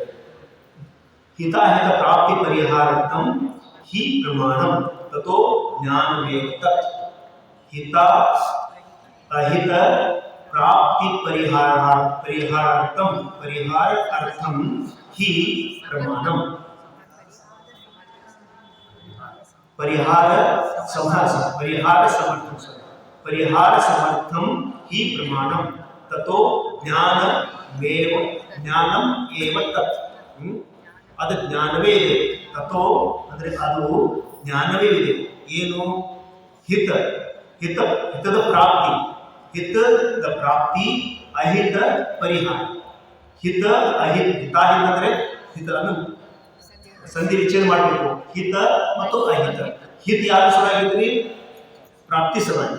ಹಿತದ ಕೂಡ ಪ್ರಾಪ್ತಿಯ ಜೋಡಿಸಬೇಕು. ಆಮೇಲೆ ಅಹಿತ ಕೂಡ ಪರಿಹಾರ ಶಬ್ದ ಜೋಡಿಸಬೇಕು. ಯಾರಿಗೆ ಬೇಕಾಗಿದೆ? ಅಹಿತದ ಪ್ರಾಪ್ತಿ ಮತ್ತು ಹಿತದ ಪರಿಹಾರ ಯಾರಿಗೆ ಬೇಕಾಗಿದೆಯಾ? ಯಾರಿಗೂ ಇಲ್ಲ. ಪ್ರತಿಯೊಬ್ಬರು ಈ ವಿಶ್ವದಲ್ಲಿದ್ದ ಎಲ್ಲಾ ಪ್ರಾಣಿಗಳು ಹಿತದ ಪ್ರಾಪ್ತಿ ಮತ್ತು ಅಹಿತದ ಪರಿಹಾರ ಸಲುವಾಗಿನ ಎಲ್ಲ. ಅದರಿಗೆ ಈ ಪ್ರಕಾರ ಸಮರ್ಥರಿದ್ದಾರೆ. ಅದೇ ಪ್ರಮಾಣ ಇದೆ. ತಥೋ ಹಿ ಜ್ಞಾನಂ. ಅದಕ್ಕೆ ಸಮರ್ಥ ಇರೋದು ಜ್ಞಾನ ಹಿ ಸಮರ್ಥ, ಪ್ರಮಾಣವೇ ಸಮರ್ಥ. ಹಿತದ ಪ್ರಾಪ್ತಿ ಮತ್ತು ಅಹಿತದ ಪರಿಹಾರಕ್ಕೆ ಸಮರ್ಥವಾದಂತಹ ಸಮರ್ಥ ಯಾರಾದರೂ ಪ್ರಮಾಣನೇ ಇದೆ. ಆ ಪ್ರಮಾಣ ಏನು? ಜ್ಞಾನವೇ ಪ್ರಮಾಣ. ಇನ್ನೊಂದು ಲಕ್ಷ ಕೊಡ್ರಿ. ಹಿತದ ಪ್ರಾಪ್ತಿ ಮತ್ತು ಅಹಿತದ ಪರಿಹಾರಕ್ಕೆ ಸಮರ್ಥ ಏನಿದೆ? ಪ್ರಮಾಣ. ಆಮೇಲೆ ಪ್ರಮಾಣಕ್ಕೆ ಸಪೋರ್ಟ್ ಕೊಡೋದು ಜ್ಞಾನ. ಅದಕ್ಕಾಗಿ ನಿಜವಾಗಿ ಪ್ರಮಾಣವೇ ಜ್ಞಾನ ಇದೆ, ಜ್ಞಾನವೇ ಪ್ರಮಾಣ. ಈ ಸೂತ್ರ ಮುಖಾಂತರ ಹೇಳಬೇಕಂತಂದ್ರೆ ಪ್ರಮಾಣವೇ ಜ್ಞಾನ ಇದೆ, ಜ್ಞಾನವೇ ಪ್ರಮಾಣ. ಹಿತದ ಪ್ರಾಪ್ತಿ ಅಹಿತದ ಪರಿಹಾರಾರ್ಥಂ ಪರಿಹಾರ ಸಮರ್ಥಂ. ಹಿತದ ಪ್ರಾಪ್ತಿ ಮತ್ತು ಅಹಿತದ ಪರಿಹಾರಕ್ಕೆ ಸಮರ್ಥ ಆದಂತ ಏನಿದು? ಹಿ ಪ್ರಮಾಣಂ. ಪ್ರಮಾಣವೇ ಸಮರ್ಥಿದೆ. ತತ್ವ ಅದು ತತ್ವ ಅಂದ್ರೆ ಅದು ಜ್ಞಾನಂ ಏವ ಅದು ಜ್ಞಾನವೇ ಇದೆ. ಈ ಪ್ರಕಾರ ತತ್ ಅದು ಜ್ಞಾನವೇ ಇದೆ. ಅದಕ್ಕಾಗಿ ಅದು ಜ್ಞಾನವೇ ಇದೆ. ಈ ಪ್ರಕಾರ ಪ್ರಮಾಣ ಅಂದ್ರೆ ಜ್ಞಾನ ಅಂದ್ರೆ ಪ್ರಮಾಣ. ಇಲ್ಲಿ ನೋಡೋಣ. ಸುಖ ಮತ್ತು ಸುಖದ ಸಾಧನೆಗಳನ್ನು ಹಿತವೆಂದು ಹೇಳುತ್ತಾರೆ. ದುಃಖ ಮತ್ತು ದುಃಖದ ಸಾಧನೆಗಳನ್ನು ಅಹಿತವೆಂದು ಹೇಳುತ್ತಾರೆ. ಸೂತ್ರದಲ್ಲಿ ಪ್ರಾಪ್ತಿಯ ಅರ್ಥವು ಅರ್ಥ ಪ್ರಾಪ್ತಕವಲ್ಲ, ಆದರೆ ಪದಾರ್ಥದ ಗುಣ ದೋಷಗಳನ್ನು ಪ್ರದರ್ಶಿತ ಮಾಡುವುದೇ ಜ್ಞಾನದ ಪ್ರಾಪ್ತತೆ. ಇಲ್ಲಿ ಅರ್ಥ ಪ್ರಾಪ್ತಿಯಾಗಿರುವುದು ಯಾವುದು? ಅರ್ಥನ ಸಿದ್ಧಿ ಮಾಡಲಿಲ್ಲ, ಅದರಲ್ಲಿ ಪ್ರಮಾಣ ಈ ಗುಣದೋಷ ಪದಾರ್ಥದಲ್ಲಿ ಏನು ಗುಣದೋಷಗಳನ್ನು ಅದನ್ನು ಪ್ರದರ್ಶಿತ ಮಾಡಲಿಕ್ಕೆ ಇಲ್ಲಿ ಈ ಶಬ್ದವನ್ನ ಅರ್ಥದ ಪ್ರಾಪ್ತಿಯ ಒಂದು ಕಾರಣವಾಗಿದೆ. ಏಕೆಂದರೆ ಪದಾರ್ಥದಲ್ಲಿ ಪ್ರವರ್ತವಾಗುವ ರೂಪ ಚಾರಿತ್ರವಂತೂ ಜ್ಞಾನದ ಅಧೀನವಿಲ್ಲ. ಅದಂತೂ ಪುರುಷನ ಇಚ್ಛೆ ಅಂದರೆ ಆತ್ಮನ ಚರಿತ್ರ ಮತ್ತು ಯೋಗ್ಯತೆಯ ಅಧೀನವಿದೆ. ಹೇಗೆ ದೀವಿಗೆಯು ಅರ್ಥ ಪ್ರಕಾಶವಿದೆ, ಆದರೆ ಅರ್ಥ ಪ್ರಾಪಕವಿಲ್ಲ. ಒಂದು ಉದಾಹರಣೆ ನೋಡೋಣ. ಆಮೇಲೆ ಈಗ ದೀಪ ಹಚ್ತೇವೆ. ದೀಪನ ಹಚ್ಚಿದಾಗ ಅರ್ಥ ಪ್ರಕಾಶಿತ ಆಗ್ತಾವ್ರಿ. ಅಂದ್ರೆ ಅರ್ಥಗಳು ಕಾಣ್ತಾವ. ಆದ್ರೆ ಅದನ್ನ ಅರ್ಥ ತಗೊಳ್ಳೋದಲ್ಲ, ಅದನ್ನ ಪ್ರಾಪ್ತ ಮಾಡ್ಕೊಳಕ್ಕಲ್ಲ, ಆದ್ರೆ ಅರ್ಥವನ್ನ ಗ್ರಹಣ ಮಾಡಲಿಕ್ಕೆ, ಆ ಅರ್ಥವನ್ನ ನೋಡಲಿಕ್ಕೆ, ಅದರ ಜ್ಞಾನ ದೀಪನು ಹಚ್ಚಿದಾಗ ಪದಾರ್ಥಗಳ ಜ್ಞಾನ ಆಗುತ್ತೆ. ಅದೇ ಪ್ರಕಾರ ಇಲ್ಲಿ ಸಹ ಈ ಪ್ರದರ್ಶನ ಮಾಡೋ ಜ್ಞಾನದ ಪ್ರಾಪ್ತಿ ಇದೆ. ಏಕೆಂದ್ರೆ ಪದಾರ್ಥದಲ್ಲಿ ಪ್ರವರ್ತವಾಗುವಂತಹ ಚಾರಿತ್ರ್ಯವಂತೂ ಜ್ಞಾನದ ಅಧೀನ. ನಮ್ಮಲ್ಲಿ ಪದಾರ್ಥ ಏನು ಚಾರಿತ್ರ್ಯ ಅದು ನಮ್ಮ ಜ್ಞಾನದ ಅಧೀನ ಇಲ್ಲ. ಅದಂತೂ ಪುರುಷನ ಇಚ್ಛೆ ಮತ್ತು ಯೋಗ್ಯತೆ ಅಧೀನ. ಪುರುಷನ ಯಾವ ಪ್ರಕಾರ ಇಚ್ಛೆ ಮಾಡ್ತಾನೆ ಅದೇ ಪ್ರಕಾರ ಅವನ ಚಾರಿತ್ರ್ಯ ಇರುತ್ತೆ. ಅದರಿಂದ ಜ್ಞಾನದಿಂದ ನಾವು ಹಿಡಿಯಕ್ಕಾಗಲ್ಲ. ಹೀಗೆ ಅದರ ಪ್ರಕಾರ ಆದರೆ ಪ್ರಾಪ್ತವಾದ ಒಂದು ವೇಳೆ ಜ್ಞಾನ ಪದಾರ್ಥದಲ್ಲಿ ಪ್ರವೃತ್ತಿ ಅಥವಾ ನಿವೃತ್ತಿ ಮಾಡುತ್ತಿದ್ದರೆ ಜಗತ್ತಿನಲ್ಲಿ ವಿಷಭಕ್ಷಣೆ ಅಥವಾ ಪಂಚಪಾಪಗಳಿಗೆ ಪ್ರವೃತ್ತಿ ಮೊದಲಾದವು ಆಗುತ್ತಲೇ ಇರುತ್ತದೆ. ಒಂದು ವೇಳೆ ಈ ಜ್ಞಾನ ಪ್ರತಿಯೊಂದು ಪದಾರ್ಥದಲ್ಲಿ ಪ್ರವೇಶ ಮಾಡಿದರೆ, ಅದರಲ್ಲಿ ಹಸ್ತಕ್ಷೇಪ ಮಾಡಿದರೆ ಏನಂತಾರೆ, ಜಗತ್ತಿನಲ್ಲಿ ಈ ಪ್ರವೃತ್ತಿ ಮಾಡಿದರೆ ಅವುಗಳಲ್ಲಿ ಜ್ಞಾನ ಪದಾರ್ಥ ಪ್ರವೃತ್ತಿ ಮಾಡುತ್ತಿದ್ದರೆ ಜಗತ್ತಿನಲ್ಲಿ ವಿಷಭಕ್ಷಣೆ ಅಥವಾ ಪಂಚಪಾಪಗಳ ಪ್ರವೃತ್ತಿ ಮಾಡುವುದೇ ಆಗುತ್ತಲೇ ಇರುತ್ತಾರೆ. ವಿಷಭಕ್ಷಣೆ ಮಾಡಿ ಸಾಯಬಹುದು. ಈ ವಿಷಯ ಭೋಗಗಳಲ್ಲಿ ಅವರು ಪ್ರವೃತ್ತ ಆಗ್ತಾನೆ ಇರ್ತಾರೆ. ಏಕೆಂದರೆ ಇವುಗಳಿಂದ ಹಾನಿಯ ಜ್ಞಾನವಂತೂ ಜಗತ್ಪ್ರಸಿದ್ಧವಿದೆ. ಅದರಿಂದ ಅರ್ಥಕ್ರಿಯೆಯಲ್ಲಿ ಸಮರ್ಥವಿರುವಂತಹ ಪದಾರ್ಥಗಳನ್ನು ತಿಳಿಸಿಕೊಡುವುದೇ ಪ್ರಮಾಣದ ಹಿತ ಪ್ರಾಪ್ತಿ. ಅರ್ಥ ಪ್ರಾಪ್ತಿಯಲ್ಲಿ ನಮ್ಗೆ ಏನಾಗಿದೆ, ಇದರಿಂದ ಹಿತ ಯಾವುದರಿಂದ ಇದೆ ಮತ್ತು ಅಹಿತ ಯಾವುದು. ವಿಷಯ ಪ್ರಾಶನ ಮಾಡೋದ್ರಿಂದ ಅಹಿತ ಆಗುತ್ತೆ, ಅಮೃತ ಪಾಶನ ಮಾಡೋದ್ರಿಂದ ಹಿತ ಆಗುತ್ತೆ. ಇದನ್ನ ಅಷ್ಟನ್ನು ತಿಳ್ಕೊಳ್ಳಿ. ಈ ಜ್ಞಾನದ ವಿಷಯ ಏನಿದೆ ಆ ಪದಾರ್ಥ ಒಪ್ಪುದಲ್ಲ, ಪದಾರ್ಥದಲ್ಲಿ ಪ್ರವೇಶ ಮಾಡೋದಿಲ್ಲ. ಆದರೆ ಜ್ಞಾನದ ಇದು ನಮ್ಮ ಹಿತ ಮತ್ತು ಅಹಿತದ ಯಾವ ಪದಾರ್ಥ ಹಿತಕರವಾಗಿದೆ ಮತ್ತು ಯಾವ ಪದಾರ್ಥ ಅಹಿತಕರವಾಗಿದೆ ಅದನ್ನು ತಿಳಿಸೋದಷ್ಟೇ ಇದೆ. ಅದಕ್ಕಾಗಿ ಇದರಿಂದ ವಸ್ತುಗಳ ಪ್ರಾಪ್ತಿ ಇಲ್ಲ, ಆದರೆ ವಸ್ತುಗಳ ಪ್ರಕಾಶ ಮಾತ್ರ ಇಲ್ಲ. ಅಹಿತ ಪರಿಹಾರವು ಅನಿಷ್ಟಕಾರಿ ಪದಾರ್ಥವನ್ನು ತೋರಿಸಿಕೊಡುವುದೇ ಇದೆ. ಈ ರೀತಿ ಪದಾರ್ಥವು ಹೇಗಿದೆಯೋ ಹಾಗೆ ಯಾವುದರ ಮೂಲಕ ಪ್ರಕಾಶವಾಗುತ್ತದೆ ಅದು ಪ್ರಮಾಣವಿದೆ. ಈ ಪ್ರಕಾರ ಜ್ಞಾನದ ಹಿತ ಮತ್ತು ಹಿತಕರ ಮತ್ತು ಅಹಿತಕರ ಪದಾರ್ಥಗಳ ಬಗ್ಗೆ ಹೇಳುವುದಷ್ಟೇ ಇದೆ. ಹಾಗಾಗಿ ಈ ಜ್ಞಾನದಿಂದ ನಾವು ಪ್ರಮಾಣವನ್ನ ಇಲ್ಲಿ ಸಿದ್ಧಪಡಲಾಗಿದೆ. ಹೇಗೆ ಅವುಗಳ ಪ್ರಕಾಶವಾಗುತ್ತದೆ ಅದು ಪ್ರಮಾಣವಿದೆ ಮತ್ತು ಅದು ಜ್ಞಾನ ರೂಪವೇ ಇದೆ. ಅಜ್ಞಾನ ರೂಪವಿರುವ ಸನ್ನಿಕರ್ಷ ಮೊದಲಾದ ಈ ಪ್ರಕಾಶದ ಪ್ರಾಪ್ತಿ ಮತ್ತು ಪರಿಹಾರ ಮಾಡುವಲ್ಲಿ ಸಮರ್ಥವಿಲ್ಲ. ಒಂದು ವೇಳೆ ಅಂತ ಇರುತ್ತಿದ್ದರೆ ಜಗತ್ತಿನಲ್ಲಿ ಜ್ಞಾನದ ಕಲ್ಪನೆ ಇರುತ್ತಿರಲಿಲ್ಲ. ಅದರ ಈ ಶಬ್ದ ಜ್ಞಾನ ಶಬ್ದ ಪ್ರಯೋಗ ಇದೆ. ಈ ಮಾತ್ರ ಪದಾರ್ಥಗಳ ಪ್ರಕಾಶವನ್ನು ಮಾಡಿ ಪದಾರ್ಥಗಳನ್ನ ನೋಡಲಿಕ್ಕೆ, ಪದಾರ್ಥಗಳ ಬಗ್ಗೆ ತಿಳ್ಕೊಳ್ಳಲಿಕ್ಕೆ ಇದೆ, ಅದು ಗ್ರಹಣ ಮಾಡಲಿಕ್ಕೆ ಇಲ್ಲ. ಇಷ್ಟೇ ಹೇಳೋದಂದ್ರೆ ಇಲ್ಲ ಇವರೇನು ಮಾಡಿ ನೈಯಾಯಿಕ ಸನ್ನಿಕರ್ಷ ಅದ್ರ ಇದ್ರ ಪ್ರಕಾರ ಸನ್ನಿಕರ್ಷ ಆಯ್ತಂದ್ರೆ ಜ್ಞಾನ ಉಳಿಯೋದಿಲ್ಲ, ಅಂದ್ರೆ ಸುಟ್ಟು ಹೋಗುತ್ತೆ. ಅದಕ್ಕಾಗಿ ಮಾತ್ರ ಈ ಜ್ಞಾನದ ವಿಷಯ ವಸ್ತುಗಳನ್ನು ನೋಡಲಿಕ್ಕೆ ಅದು ಯಾವ ಹಿತಕರಿದೆ ಅಹಿತಕರಿದೆ ಅದನ್ನ ನಾವು ತಿಳಿಯುವುದಕ್ಕಷ್ಟೇ ಪ್ರಯೋಗ ಮಾಡಿ. ಈ ಪ್ರಕಾರ ಹಿತಾಹಿತ ಪ್ರಾಪ್ತಿಗೆ ಸಮರ್ಥ ಆದಂತಹ ಪ್ರಮಾಣ ಇದೆ. ಆ ಪ್ರಮಾಣ ಜ್ಞಾನ. ಈ ಪ್ರಕಾರ ಜ್ಞಾನದಿಂದಲೇ ನಾವು ಹಿತದ ಮತ್ತು ಹಿತದ ಪ್ರಾಪ್ತಿ ಮತ್ತು ಅಹಿತದ ಪರಿವರ್ತನೆಯಲ್ಲಿ ನಾವು ಸಮರ್ಥರಾಗಿರ್ತೀವಿ. ಈ ಮಾತನ್ನು ಹೇಳಲಿಕ್ಕೆ ಹೇಳಿದ್ದಾರೆ. ಆಮೇಲೆ ಇನ್ನು ಮುಂದೆ ವ್ಯವಸಾಯಾತ್ಮಕದ ಬಗ್ಗೆ ಹೇಳ್ತಾರೆ. ವ್ಯವಸಾಯಾತ್ಮಕ ಶಬ್ದ ಯಾಕೆ ಹೇಳಿದ್ದಾರೆ? ತನ್ನಿಶ್ಚಯಾತ್ಮಕಂ ಸಮಾರೋಪ ವಿರುದ್ಧತ್ವ ಅನುಮಾನವತ್. ಅದು ನಿಶ್ಚಯಾತ್ಮಕಂ, ನಿಶ್ಚಯ ವ್ಯವಸಾಯಾತ್ಮಕ ಜ್ಞಾನ, ಸಮಾರೋಪ ವಿರುದ್ಧತ್ವ ಅನುಮಾನವತ್. ಅದು ಸಮಾರೋಪದ ವಿರುದ್ಧವಿದೆ, ಯಾಕಂದ್ರೆ ಅನುಮಾನದಂತೆ. ಆದರೆ ಇದು ಅನುಮಾನ ಬೌದ್ಧರ ಬಗ್ಗೆ ಹೇಳ್ತಾರೆ. ಬೌದ್ಧರು ಅನುಮಾನವನ್ನ ಪ್ರಮಾಣಗಳಂತೆ ಭಾವಿಸ್ತಾರೆ. ಬೌದ್ಧರು ಅನುಮಾನವನ್ನೇ ಪ್ರಮಾಣಗಳಂತೆ ಭಾವಿಸ್ತಾರೆ. ಆದರೆ ಅವರು ನಮ್ಮ ಪ್ರಮಾಣ ಹೇಗಿರುತ್ತೆ? ನಮ್ಮ ಪ್ರಮಾಣ ಜ್ಞಾನ ಸಮಾರೋಪದ ವಿರೋಧಿಯಾಗಿರುತ್ತೆ. ಸಮಾರೋಪದ ವಿರೋಧಿಯಾಗಿದೆ. ಸಮಾರೋಪ ಅಂದ್ರೆ ಯಾವುದು? ಸಂಶಯ, ವಿಪರ್ಯ ಮತ್ತು ಅನಂತ ಇದ್ರ ವಿರೋಧಿಯಾಗಿದೆ. ಆದರೆ ಬೌದ್ಧರ ಏನು ಅನುಮಾನ ಜ್ಞಾನ ಇದೆ, ಅನುಮಾನ ಪ್ರಮಾಣ ಇದೆಯಲ್ಲ, ಅದು ಸಮಾರೋಪದ ವಿರುದ್ಧ ಆಗಿದೆ. ಸಮಾರೋಪದ ವಿರುದ್ಧ ಆಗಿತ್ತಂದ್ರೆ ಅದಕ್ಕೆ ನಾವು ಪ್ರಮಾಣ ಹ್ಯಾಂಗಿಲ್ಲ. ಸಮಾರೋಪದ ವಿರುದ್ಧ ಆಗಿತ್ತಂದ್ರೆ ಅದಕ್ಕೆ ನಾವು ಪ್ರಮಾಣ ಅನ್ನಕ್ಕೆ ಸಾಧ್ಯನೇ ಇಲ್ಲ. ಪ್ರಮಾಣ ಹೇಗಿರಬೇಕು? ಯಾವುದೇ ದೋಷ ಬರಬಾರದು, ಅದಕ್ಕೆ ಪ್ರಮಾಣ ಅಂತೀವಿ. ಈಗ ನಾವು ಪುಸ್ತಕ ನೋಡ್ತಾ ಇದ್ದೀನಿ, ಪುಸ್ತಕ ನಾನೇ ನೋಡ್ತಾ ಇದ್ದೀನಿ, ಅದಕ್ಕಾಗಿ ನಾನೇ ನೋಡ್ತೀನಿ, ಆತ್ಮನ ಜ್ಞಾನ ನೋಡ್ತಾ ಇದೆ. ಇದರೊಳಗೆ ಏನು ತಪ್ಪಿಲ್ಲ, ಇದರಲ್ಲಿ ಏನೂ ಅಡತಡೆ ಇಲ್ಲ. ಆದರೆ ಒಂದು ವೇಳೆ ಈ ಬೌದ್ಧರ ಪ್ರಕಾರ ಅನುಮಾನವನ್ನೇ ಪ್ರಮಾಣ ಮಾಡಿದ್ದೀವಿ, ಅನುಮಾನವನ್ನು ಪ್ರಮಾಣ ಮಾಡಿದರೆ ಏನೋ ಅದು ಅಪ್ರಮಾಣಕ್ಕೂ ಪ್ರಮಾಣ ಅನ್ಬೋದು. ನಾವು ಯಾವುದು ಪ್ರಮಾಣ ಇಲ್ಲ ಅದನ್ನು ಪ್ರಮಾಣ ತನ್ಬೋದು. ಈಗ ಇದು ಮೊಬೈಲ್ ಅಂತ ಹೇಳ್ತಾರೆ, ಮೊಬೈಲ್ ಇದೆ. ಅವನು ಸಲ ನಾನು ಇದ್ದು ಹೇಳ್ಬೋದು, ನಿಮ್ಮ ಹತ್ರ ಅಪ್ಪನ ಮೊಬೈಲ್ ಐತಲ್ಲ, ನಿಮ್ಮ ಹತ್ರ ಅಪ್ಪನ ಮೊಬೈಲ್ ಐತಲ್ಲ, ನನ್ನ ಹತ್ರ ಅಪ್ಪನ ಮೊಬೈಲ್ ಅಲ್ಲ. ನಂಗೆ ಹಂಗೆ ಅನಿಸುತ್ತಪ್ಪ, ಹಂಗೆ ಅನಿಸುತ್ತೆ. ನನಗೆ ಅನುಮಾನ ಆಯ್ತು, ಅಪ್ಪನ ಹಂಗಾರ ಅದ್ರ ಕವರ್ ಇತ್ತಲ್ಲ, ಹಂಗೆ ಅನುಮಾನಿಸ್ತ.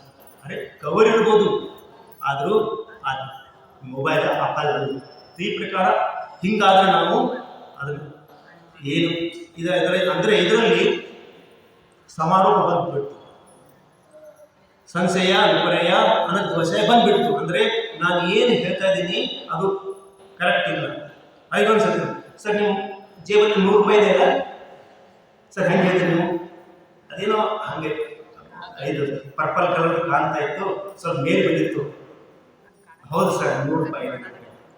ಹೌದು, ನಿಮ್ಮ ಕಡೆ ನನ್ನ ಜೇಬಲ್ಲಿ 100 ರೂಪಾಯಿ ಇದೆ. ಇದು ನಾನು ಜ್ಞಾನ ಪ್ರಮಾಣ ಇದೆ, ಯಾಕಂದರೆ ಅದು ಪರ್ಪಲ್ ಕಲರ್ ಇದೆ, ಸ್ವಲ್ಪ ಮೇಲ್ ಬಂದಿತ್ತು, ಅದನ್ನು ನೋಡಿದೆ ನಾನು, ಅದಕ್ಕಾಗಿ ಹೇಳಿದೆ ನಾನು. ಈ ಜ್ಞಾನ ಪ್ರಮಾಣ ಇದೆ. ಆದರೆ ನಾ ಈಗ 100 ರೂಪಾಯಿ ಇದೆ ಸರ್, ನಿಮ್ಮಲ್ಲಿ 2000 ನೋಡ್ಕೊಡ್ತೀನಿ ನಾನು. ಯಾವಾಗ ನೋಡಿ ಸರ್? ಇಲ್ಲ, ಅದನ್ನು ನೋಡಿದೆ ನಾನು, ಇದೇ ನೋಡಿ. ಅದು ತೆಗೆದು ನೋಡಿದಾಗ ಅದು 2000 ಇರಲಿಲ್ಲ, 100 ರೂಪಾಯಿ ನೋಡಿ. ಈ ಪ್ರಕಾರ ಇದು ಈಗ ಆಗ್ಬೋದು. ಅದಕ್ಕಾಗಿ ಇದು ಬೌದ್ಧರ ಪ್ರಕಾರ ನಿಶ್ಚಿತವಾಗಿ ಅದು ವ್ಯವಸಾಯಾತ್ಮಕ. ಅದಕ್ಕಾಗಿ ವ್ಯವಸಾಯಾತ್ಮಕ ಶಬ್ದ ಯಾಕೆ ಪ್ರಯೋಗ ಮಾಡಿದ್ದಾರೆ?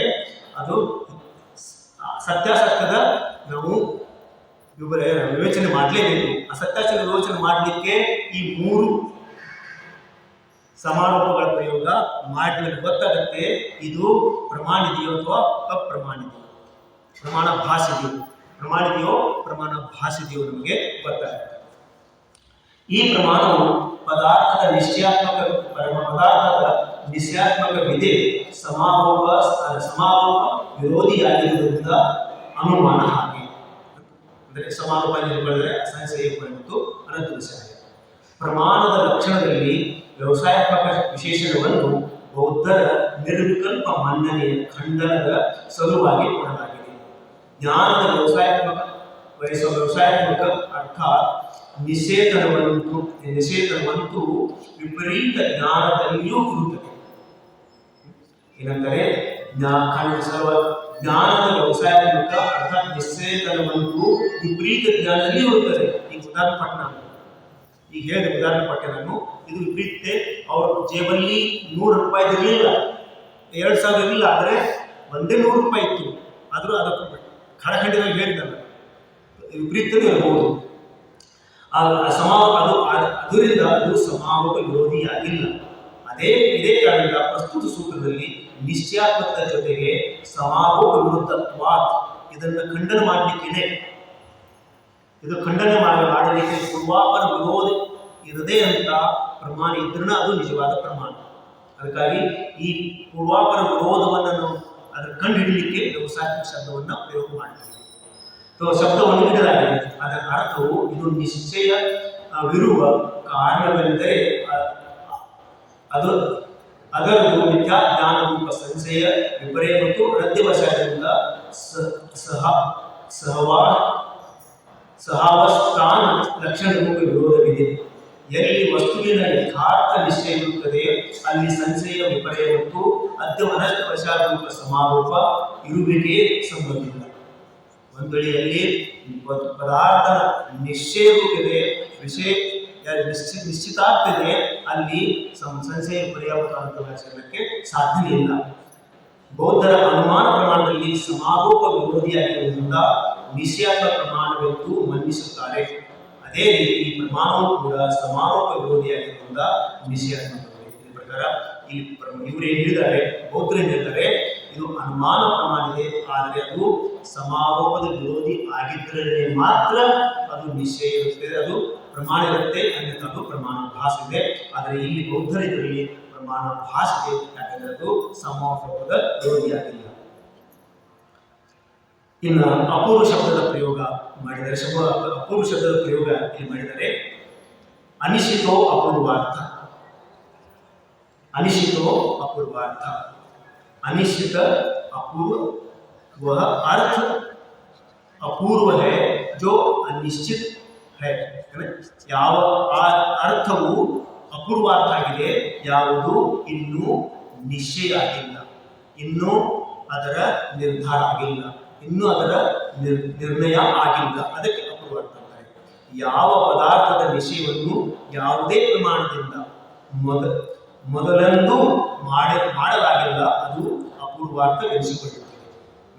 ಮೊದಲು ಚರ್ಚೆ ಮಾಡಿದ್ದೀವಿ, ಪದಾರ್ಥ ನಾವು ಆ ಪದಾರ್ಥವನ್ನ ನಾವು ಪ್ರಮಾಣದ ಸಲುವಾಗಿ ನಾವು ಸಿದ್ಧ ಮಾಡಬೇಕು. ಯಾವುದು ಇನ್ನೂ ಯಾವ ಪ್ರಮಾಣದಲ್ಲೂ ಸಿದ್ಧ ಆಗಿಲ್ಲ, ನಾನು ಇನ್ನೂ ಸಿದ್ಧ ಮಾಡಿಲ್ಲ, ಅದೇ ಪ್ರಮಾಣ ಅರ್ಥ ಆಗಿರಬೇಕು. ಅನ್ಯಥಾ ಅದು ಪದಾರ್ಥ ಪ್ರಮಾಣ ಸಿದ್ಧ ಮಾಡಿ ಸಾಧ್ಯ ಇಲ್ಲ.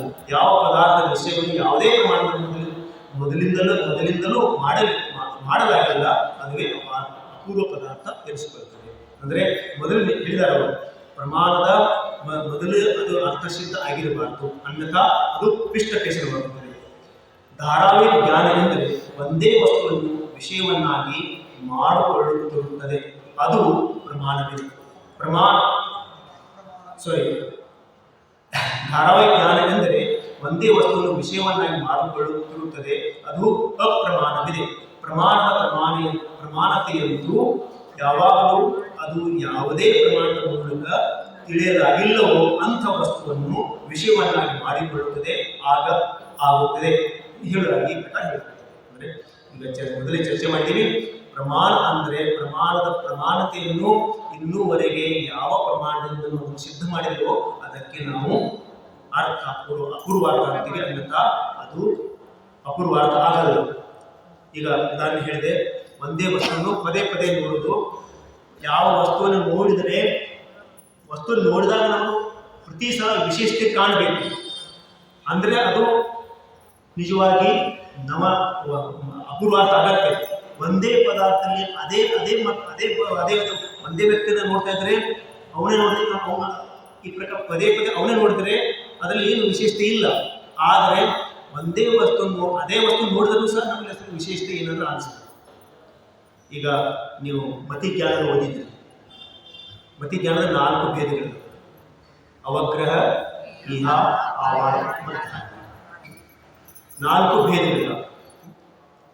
ಆ 4 ಕೂಡಿ ಏನ್ ಮಾಡ್ತಾವ್ರಿ? ಒಂದು ವಸ್ತುವಿನ ಸಿದ್ಧಿ ಮಾಡ್ತಾರ. ಅವಗ್ರಹ, ಈಗ ತಿಳ್ಕೊಳ್ರಿ, ಏನೋ ಭರ್ರಂತ ಗೈತು, ಏನೋ ಹೋಯ್ತು, ಅದು ಅವಗ್ರಹ. ಮೋಸ್ಟ್ಲಿ ಸೊಳ್ಳೆನೇ ಇರಬೇಕು, ಅದ ಇಹ ಆಯ್ತು. ಸೊಳ್ಳೆನೇ ಇದೆ, ಇದು ಆವಾಯ ಆಯ್ತು. ಆಮೇಲೆ ಧಾರಣ ಮಾಡೋದು ಮರೆಯಂಗಿಲ್ಲ, ಕಂಪ್ಯೂಟರ್ ಫಿಟ್ ಆಯ್ತು. ಅದಕ್ಕೆ ಇಲ್ಲಿ ನೋಡಿ, ಈ ತೊಳಗ ಪ್ರತಿ ಸಲ ನಾವು ಅದನ್ನ ವಿಚಾರ ಮಾಡ್ತಾ ಇದ್ದೀವಿ. ಒಂದೇ ವಸ್ತು ವಿಷಯ, ಒಂದೇ ಘಟನೆ ಬಗ್ಗೆ ವಿಚಾರ ಮಾಡ್ತಾ ಇದ್ದೀವಿ. ನನ್ನ ತಲೆ ಹತ್ರ ಏನೋ ಹೋಯ್ತು, ಗಾಳಿನ ಕೂದಲಿತ್ತುನೋ ಅಥವಾ ಸೊಳ್ಳೆ ಇತ್ತೋ ಏನು ಗೊತ್ತಿಲ್ಲ. ಈ ಪ್ರಕಾರ ನಾವು ಪ್ರತಿ ಸಲ ಅದನ್ನು ನೋಡಿದಾಗ, ಪ್ರತಿ ಸಲ ಯಾವ ಒಂದೇ ಇದನ್ನು ನೋಡ್ತಾ ಇದ್ದೀವಿ. ಪ್ರತಿ ಜ್ಞಾನದ ಬಗ್ಗೆ ಜ್ಞಾನದ ಭೇದಗಳು ನೋಡ್ತಾ ಇದ್ದೀವಿ. ಅದು ಪ್ರತಿ ಸಲ ನಮಗೆ ನವೀನತೆ ಕಾಣ್ತಾ ಇದೆ. ಕ್ಷಣೇ ಕ್ಷಣ ಏನು ಲೋಕಾನುಭವಿತು ತದೇವ ರೂಪಂ ರಮಣೀಯತಾ ಅಂತ ಇದರ ಕವಿಗಳು ಹೇಳ್ತಾರೆ. ರಮಣೀಯತಾ ಸುಂದರತಾ ಎಲ್ಲಿದೆ? ಸುಂದರ ಯಾವ ವಸ್ತು ಸುಂದರ ಇದೆ? ಯಾವ ವಸ್ತುನು ಸುಂದರ ಇದೆ, ಯಾವ ವಸ್ತುನು ಕುರುಪಿಲ್ಲ. ಅದನ್ನು ನೋಡೋ ಕಣ್ಣಿಗೆ ಪ್ರತಿ ಕ್ಷಣ ಯಾವ ವಿಶೇಷತೆ ಕಾಣ್ತಾ ಹೋಗುತ್ತೆ, ಅದಕ್ಕೆ ಸುಂದರ ಕಾಣ್ತಾರೆ. ಅದೇ ಪ್ರಕಾರ ಅಪೂರ್ವ ಅಂದ್ರೆ ಏನು? ಪ್ರತಿ ಸಲ ನೋಡಿದಾಗ ಸ್ವಲ್ಪ ಏನಾದರೂ ವಿಶೇಷತೆ ಕಾಣ್ತಾ ಹೋಗುತ್ತೆ. ವಿಶೇಷತೆ ಕಾಣ್ತಂದ್ರನ ಅದು ಅಪೂರ್ವ. ಅನ್ಯಥಾ ಏನು ನೋಡಿದೆವೋ 5 ಮಿನಿಟ್ ಮೊದಲು ಈ ಮೈಕ್ ನೋಡಿದೆ, ಇದರಲ್ಲಿ ಏನೂ ಚೇಂಜ್ ಆಗಿಲ್ಲ. 5 ಮಿನಿಟ್ ನಂತರ ಮಾತ್ರ ಮೈಕ್ ನೋಡ್ತೀನಿ, ಇದ್ರಲ್ಲಿ ಏನೋ ಬಂದಿದ್ದಾಗ ಏನಾದರೂ ಇಟ್ಟಿದ್ರೆ ಅದು ವಿಶಿಷ್ಟ ಆಗುತ್ತೆ. ಈ ಪ್ರಕಾರ ಅಪೂರ್ವ ಶಬ್ದನ್ನ ಕ್ಲಿಷ್ಟಪೇಶನ ಆಗಬಾರ್ದು ಅಂತೇಳಿ ಬೇರೆ ಯಾವ ವಸ್ತು ಯಾವ ಪದಾರ್ಥದ ನಿರ್ಣಯ ಆಗಿಲ್ಲ ಆ ಪದಾರ್ಥವನ್ನು ನಿರ್ಣಯ ಮಾಡಲಿಕ್ಕೆ ಅಪೂರ್ವ ಶಬ್ದವನ್ನು ಪ್ರಯೋಗ ಮಾಡಿದ್ದಾರೆ. ಪ್ರತ್ಯಕ್ಷವಾದಿಗಳ ಮೂಲಕ ತಿಳಿದಿರುವ ವಿಷಯದಲ್ಲಿ ಅನುಮಾನಾದಿ ಪ್ರಮಾಣಗಳ ಪ್ರವೃತ್ತಿಯಾದ ಮೇಲೆ ಅವು ಅಪ್ರಮಾಣವಾಗಿ ಹೋಗುತ್ತವೆ. ಏಕೆಂದರೆ ಅವುಗಳ ವಿಷಯ ಅಪೂರ್ವಾರ್ಥವಾಗಿ ಉಳಿದಿಲ್ಲವೆಂದು ಹೇಳಿದರೆ ಈ ಸಂದೇಹದ ಸಮಾಧಾನವು ಈ ಪ್ರಕಾರವಿದೆ. ಪ್ರಥಮ ಪ್ರಮಾಣದಿಂದ ಜ್ಞಾತವಾಗಿರುವ ಪದಾರ್ಥದಲ್ಲಿ ಒಂದು ವೇಳೆ ವಿಶೇಷತೆಯೊಂದಿಗೆ ಅನ್ಯ ಜ್ಞಾನವು ಪ್ರವರ್ತಿಯಾಗುತ್ತಿದ್ದರೆ ಅದರ ಸಲುವಾಗಿ ಅದು ಅಪೂರ್ವಾರ್ಥವಿದೆ. ಹಾಗೆಂದರೆ ಪ್ರಥಮ ಪ್ರಮಾಣವು ಇದು ವೃಕ್ಷ ಎಂದು ತಿಳಿಯಿತು, ಆಗ ಎರಡನೇ ಪ್ರಮಾಣವು ಅದನ್ನು ಮಾವಿನ ವೃಕ್ಷವಿದೆ ಎಂದು ವಿಶೇಷ ರೂಪದಿಂದ ತಿಳಿದರೆ ಆ ಜ್ಞಾನವು ಪ್ರಮಾಣವೇ ಇದೆ. ಈಗ ದೂರಿಂದ ನೋಡ್ತೇವೆ, ಬೇವಿನ ಮರ ಇದೆಯೋ ಅಥವಾ ಹುಣಸೆ ಮರ ಇದೆಯೋ ಅಥವಾ ಮಾವಿನ ಮರ ಇದೆಯೋ ವೃಕ್ಷ ಅಂತ ಕಾಣ್ತದೆ. ಮತ್ತೆ ಮುಂದೆ ಹೋದ್ಮೇಲೆ ಅಲ್ಲ ಇದು ಹುಣಸೆ ಮರ ಅಂತಿದ್ದೆ, ಅಲ್ಲ ಹುಣಸೆ ಮರ ಅಲ್ಲ, ಇದು ಮಾವಿನ ಮರ. ಮಾವಿನ ಮರ ಮುಂದೆ ಹೋಗಿ ಮತ್ತೆ ಹೋದಿವಿ, ಈ ಎಂಥ ಮಾವಿನ ಮರ ಆಪುಷಿದೆಯೋ ಅಥವಾ ದೇವಗಳ ಆಪುಷಿದೆಯೋ ರತ್ನಗಿರಿ ಆಪುಷಿದೆಯೋ ಅಥವಾ ಮತ್ತೆ ಬೇರೆ ಯಾವುದಿದೆಯೋ, ಈ ಪ್ರಕಾರ ಪ್ರತಿ ಸದಸ್ಯ ನವೀನತೆಯನ್ನು ಕಾಣ್ತಾ ಹೋಗ್ಬೇಕು. ಅದೇ ವಸ್ತು ನೋಡ್ತಾ ಇದ್ದೀವಿ, ಅದೇ ಗಿಡವನ್ನು ನೋಡ್ತಾ ಇದ್ದೀವಿ, ಅದರಲ್ಲೇ ನವೀನತೆ ಕಾಣ್ತದೆ, ಅಲ್ಲಿ ಅದು ಅಪೂರ್ವ. ಅದೇ ಪ್ರಕಾರ ನಾವು ಇದು ವಿಚಾರ ಮಾಡ್ಬೋದು. ಈ ಮೊದಲು ವಿಚಾರ ಮಾಡಿದ್ರೆ ಈಗ ಅರ್ಹಂತರ ಸಿದ್ಧರ ಜ್ಞಾನ ಇದೆ. ಸಿದ್ಧರ ಜ್ಞಾನ ಅವರಂತೂ ಒಂದೇ ಸಮಯದಲ್ಲಿ 3 ಸಮಯದ ಪದಾರ್ಥ, 3 ಲೋಕಾಲೋಕದ ಪ್ರತಿಯೊಂದು ಪದಾರ್ಥ 3 ಪರ್ಯಾಯಗಳನ್ನ ಒಂದೇ ಸಲ ನೋಡ್ತಾ ಇದ್ದಾರೆ. ಅದು ಅಪೂರ್ವಾರ್ಥ ಹೆಂಗೆ ಆಗ್ಬೋದು? ಆಗತ್ತೆ.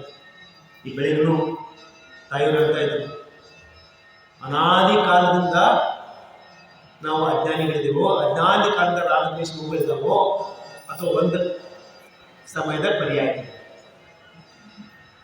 ಆ ತೀರ್ಥಂಕರ ಕೇವಲಿ ಭಗವಂತರು ಏನು ಮೊದಲು ಪರ್ಯಾಯ ನೋಡಿದ್ರು, ವರ್ತಮಾನ ಪರ್ಯಾಯ ಮೊದಲು ನೋಡಿದ್ರು, ಆದರೂ ಅವ್ರು ಅವಾಗೇನು ನೋಡಿದ್ರು, ಇದು ಮುಂದಿನ ಪರ್ಯಾಯ ಹಿಂಗಿರುತ್ತೆ ಅಂತ ಅದನ್ನು ನೋಡಿದ್ರು.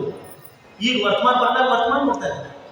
ಆ ಪರ್ಯಾಯ ಕಳೆದು ಹೋಯ್ತಲ್ಲ, ಆ ಯಾವ ಪರ್ಯಾಯ ಕಳೆದು ಹೋಗ್ತದೆ ಭವಿಷ್ಯದಾಗ ನೋಡಿದ್ದಾರೆ, ಅದು ಕಳೆದು ಹೋದ್ಮೇಲೆ ಆ ಭವಿಷ್ಯದಾಗುತ್ತಲ್ಲ.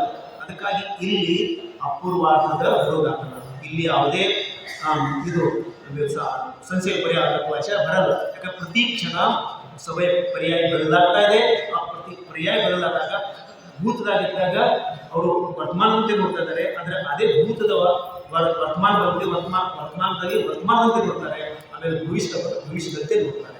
ಈ ಪ್ರಕಾರ ಅಲ್ಲಿ ಪ್ರತಿ ಕ್ಷಣ ಆಗ್ತಾ ಇರೋದಕ್ಕಾಗಿ ನಮ್ಮ ಸರ್ವಜ್ಞರ ಜ್ಞಾನದಲ್ಲಿ ಯಾವುದೇ ಪ್ರಕಾರದ ವಿಪರ್ಯಾಸ ಇಲ್ಲ.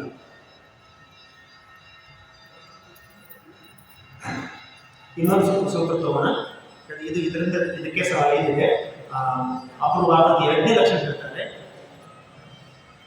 ದ್ರಷ್ಟೋಪಿ ಸಮೋರೋಪ ತಾತ್ರಿಕ್. ದ್ರಷ್ಟೋ ಅಪಿ ಸಮಾರೋಪ ತಾತ್ರಿಕ್. ನೋಡಿದ್ರೂ ಸಹ, ನಿರ್ಣಯ ಆಗಿದ್ರೂ ಸಹ ಅದರಲ್ಲಿ ಏನಾದರೂ ಸಮಾರೋಪ ಆಗಿತ್ತಂದ್ರೆ, ಅಂದ್ರೆ ಅದರಲ್ಲಿ ಏನು ಸಂಶಯ ವಿಪರ್ಯ ಮತ್ತು ಅನಂತವಶಾಯ ಉತ್ಪನ್ನ ಆಗಿತ್ತಂದ್ರೆ ಅದು ಸಹ ಅಪೂರ್ವನೇ. ತಿಳಿತೈತ್ರಿ? ದ್ರಷ್ಟೋಪಿ ಮೊದಲು ಸಿದ್ಧ ಆಗಿದೆ, ಆದರೂ ಸಹ ಅದರೊಳಗ ಸಂಶಯ ವಿಪರ್ಯ ಮತ್ತು ಅನಂತವಶಾಯ ಹುಟ್ಟುತ್ತಾ ಇದೆ. ಹೆಂಗೆ? ಅಪೂರ್ವದಲ್ಲಿ. ಈಗ ನಾನು ಉದಾಹರಣೆ ಹೇಳ್ತೀನಿ, ಈಗ ನಂದ ಉದಾಹರಣೆ ಕೊಡ್ತೀನಿ. ಎಷ್ಟೋ ಗ್ರಂಥಗಳನ್ನು ಓದಿದ್ದೀನಿ, ಆದರೆ ಲಿಂಕ್ ಕಳೆದು ಹೋಗಿದೆ. ಲಿಂಕ್ ಕಳೆದು ಹೋಗಿದೆ. ಮೊನ್ನೆ ಉದಾಹರಣೆ ನೋಡಿದ್ರು ಭಗವಾನ್ ಆದಿನಾಥರ ಕಪಿಲ ಮುನಿಯ ಬಗ್ಗೆ. ಈ ಪ್ರಕಾರ ಓದುವಾಗ ಇದು ಹಿಂಗಿತು. ಉಪಾಧ್ಯಾಯರಿಗೆ 25 ಗುರುಗಳು ಇರ್ತಾವೋ ಅಥವಾ 30 ಗುರುಗಳು, ಯಾಕಂದ್ರೆ 28 ಇವರಿಗಿದ್ದಾವೆ. ಆಚಾರ್ಯರಿಗೆ 36 ಗುರುಗಳಿದ್ದಾವೆ. ಆಮೇಲೆ ಅರ್ಹಂತರಿಗೆ 46 ಗುರುಗಳಿದ್ದಾವೆ. ಉಪಾಧ್ಯಾಯರಿಗೆ ಹೆಚ್ಚಿರಬೇಕು, 28 30 ಇರಬೇಕಲ್ಲ. ಇಲ್ಲ 25 ಎಲ್ಲ ಓದಿದ್ದೀವಿ. ಇಲ್ಲ ಒಂದ್ಸಲ ನೋಡ್ಲೇಬೇಕು ಏನ. ಈ ಪ್ರಕಾರ ಒಂದು ಸಲ ಸಂಸೆ ಓದಿದ್ದೀನಿ ನಾನು, ಪರೀಕ್ಷಮಕ್ಕೂ ಓದಿದ್ದೀನಿ. ಆದರೂ ಸಹ ನನಗೆ ಸಂಸೆ ಹೋಗ್ತಾ ಇದೆ. ಭಗವಾನ್ ಆದಿನಾಥರಿಗೆ ಯಾವ ಪರ್ಯಾಯದಲ್ಲಿ ಅವರಿಗೆ ಸಂಘ ದರ್ಶನ ಆಯಿತು, ಭಗವಾನ್ ಮಹಾವೀರರಿಗೆ ಯಾವ ಪರ್ಯಾಯದಲ್ಲಿ ಸಂಘ ದರ್ಶನ ಆಯಿತು ಓದಿದ್ದೀನಿ. ಆದರೆ ಅವರು ಸಿಂಹದ ಪರ್ಯಾಯದಲ್ಲಿ ಆಯಿತು, ಅಥವಾ ಇವರಿಗೆ ವಜ್ರಚಂದ್ರ ಪರ್ಯಾಯದಲ್ಲಿ ಆಯಿತು, ಅಥವಾ ಮತ್ತೆ ಬೇರೆ ಯಾವ ಪರ್ಯಾಯದಲ್ಲಿ ಆಯಿತು. ಈ ಪ್ರಕಾರ ನಾವು ಓದದಲ್ಲಿ ಈ ಪ್ರಕಾರ ಸಂಶಯ ಹುಟ್ಟು. ಯಾವಾಗ ಸಂಶಯ ಹುಟ್ಟುತ್ತೋ ಅವಾಗ ಅದರ ಸಂಶಯನ ಬರೆಯಲಿಕ್ಕೆ ನಾವು ಇದು ಪ್ರಮಾಣವನ್ನು ಸಿಗುತ್ತೆ. ಪೂರ್ವದಲ್ಲಿ ನೋಡಿರುವ ಪದಾರ್ಥದಲ್ಲಿಯೂ ಕೂಡ ಒಂದು ವೇಳೆ ಸಮಾರೋಪ ಅರ್ಥಾತ್ ಸಂಶಯ ವಿಪರ್ಯಯ ಅನಂತಿವಸಾಗಿ ಬಂದು ಬಿಟ್ಟರೆ ಆ ಪದಾರ್ಥವು ಕೂಡ ಅಪೂರ್ವಾರ್ಥವಾಗಿ ಬಿಡುತ್ತದೆ. ಒಂದ್ಸಲ ಹಿಂಗಾಗತ್ತೆ. ಈಗ ಸಿಟಿಗಳನ್ನ ಹಳ್ಳಿಗಳು ನೋಡಿ ಹೋಗಿರ್ತೀವ್ರಿ, ಮತ್ತೊಂದು ವರ್ಷ ನಂತರ ಬಿಟ್ಟು ಹೋದರೆ ಅದ ಮನೆ ಹೋಗಿರ್ತೀವ್ರಿ. ಖರೆ ನಮಗೆ ಮನಿನ ಸಿಗಂಗಿಲ್ಲ. ಅಲ್ಲಪ್ಪ ಹೋಗಿದ್ದವಾಗ ಹಿಂಗೆ ದೊಡ್ಡ ಮನೆ ಇತ್ತು, 2 ಮಂಚಿನ ಮನೆ ಇತ್ತು, ಅಲ್ಲಿ ಮುಂದೆ ಬೇವಿನ ಗಿಡ ಇತ್ತು, ಆಮೇಲೆ ಅದರ ಗೇಟ್ ಹಿಂಗಿತ್ತು. ಈಗೆಲ್ಲ ಬದಲಾಗಿತ್ತು. ಅಲ್ಲಿ ಹೋಗಿ ನಿಲ್ತೇನ್ರಿ, ಹುಡ್ಕೆ ನೋಡ್ತೇವೆ, ಇಲ್ಲಿ ಗಿಡ ಇತ್ತಲ್ಲ, ಗಿಡನೇ ಇಲ್ಲ. ಮನೆ ಹಿಂಗಿತ್ತಲ್ಲ, ಅದ್ರ ಕಲರ್ ಹಿಂಗಿತ್ತು, ಅದರ ಈ ಪ್ರಕಾರ ಸ್ಟ್ರಕ್ಚರ್ ಇತ್ತು, ಸ್ಟ್ರಕ್ಚರ್ ಎಲ್ಲ ಬದಲಾಗಿತ್ತು. ಈ ಪ್ರಕಾರ ಅದೇ ಮನೆ ಹೋಗಿದ್ದೀನಿ, ಅದೇ ಜಾಗದಾಗ ಹೋಗಿದ್ದೀನಿ, ಅಲ್ಲೇ ನಿಂತ್ಕೊಂಡು ನಾವು ವಿಚಾರ ಮಾಡ್ತೇವೆ. ಸರ್ ಇದರಿ ಯಾರು ಬಂದರು, ಇದರಿ ಸರ್, ಹೌದು 1 ವರ್ಷ ಇಷ್ಟೊಂದು ಚೇಂಜ್ ಆಯ್ತಾ. ಈ ಪ್ರಕಾರ ಏನಾದರೂ ಯಾವ ವಸ್ತುವನ್ನು ಮೊದಲು ನೋಡಿದ್ದೀವಿ, ಆದರೆ ಚೇಂಜ್ ಆಗಿದೆ. ಪೂರ್ವದಲ್ಲಿ ನೋಡಿರುವ ಪದಾರ್ಥದಲ್ಲಿಯೂ ಕೂಡ ಒಂದು ವೇಳೆ ಸಮಾರೋಪ ಅರ್ಥಾತ್ ಸಂಶಯ ವಿಪರ್ಯಯ ಮತ್ತು ಅನಧ್ಯವಸಾಯ ಬಂದು ಬಿಟ್ಟರೆ ಆ ಪದಾರ್ಥವು ಕೂಡ ಅಪೂರ್ವಾರ್ಥವಾಗಿ ಬರುತ್ತದೆ.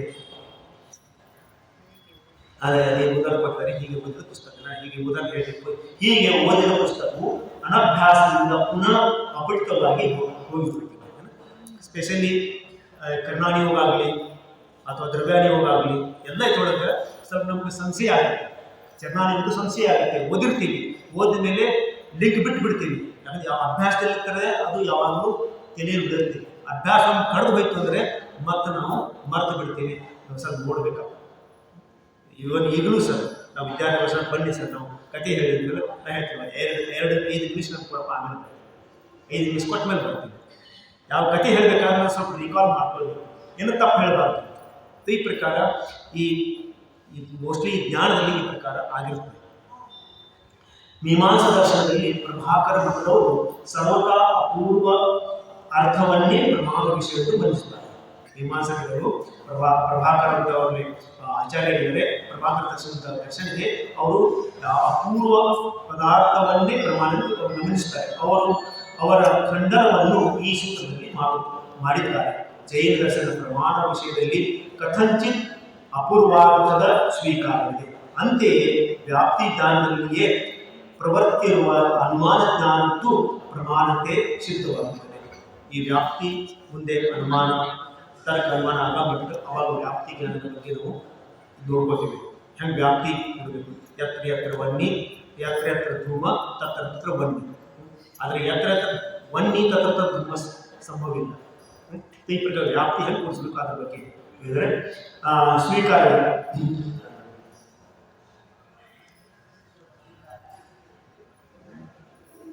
ಹೀಗೆ ಅಪೂರ್ವಾರ್ಥಗ್ರಾಹಿ ಅನುಮಾನ ಜ್ಞಾನದ್ದು ಪ್ರಮಾಣತೆ ಸಿದ್ಧವಾಗಿದೆ.